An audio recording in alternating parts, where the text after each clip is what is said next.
सदियों में हमने दुनिया को एक से बढ़कर एक बेहतरीन साइंटिस्ट, बेहतरीन टेक्नीशियंस,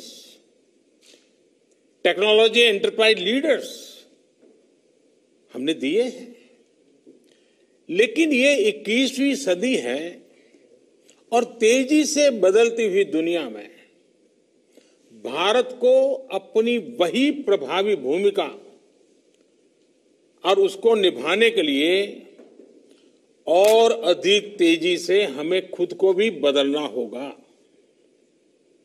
और इसी सोच के साथ अब देश में इनोवेशन के लिए, रिसर्च के लिए, डिजाइन के लिए, डेवलपमेंट के लिए, एंटरप्राइज के लिए जरूरी इकोसिस्टम तेजी से तैयार किया जा रहा है। अब बहुत ज्यादा जोर दिया जा रहा है क्वालिटी ऑफ एजुकेशन पर। 21वीं सदी की टेक्नोलॉजी को साथ लेकर 21वीं सदी की जरूरतों को पूरा करने वाली एजुकेशन सिस्टम भी उतनी ही जरूरी है।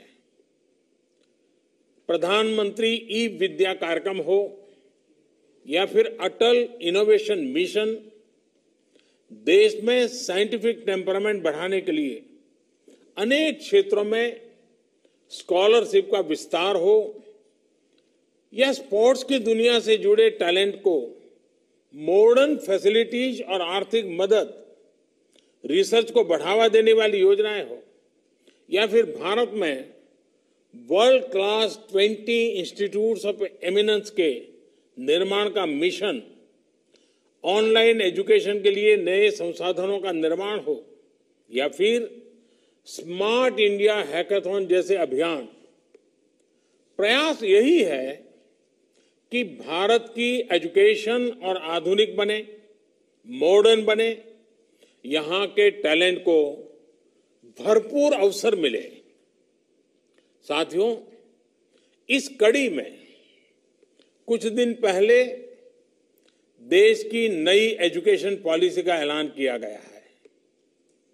ये पॉलिसी 21वीं सदी के नौजवानों की सोच, उनकी जरूरतें, उनकी आशाओं, अपेक्षाओं और आकांक्षाओं को देखते हुए बनाने का व्यापक प्रयास हुआ है। 5 वर्ष तक देश भर में इसके हर बिंदु पर व्यापक डिबेट और डिस्कशन हुए हैं, हर स्तर पर हुए हैं और तब जाकर ये नई नीति बनी है।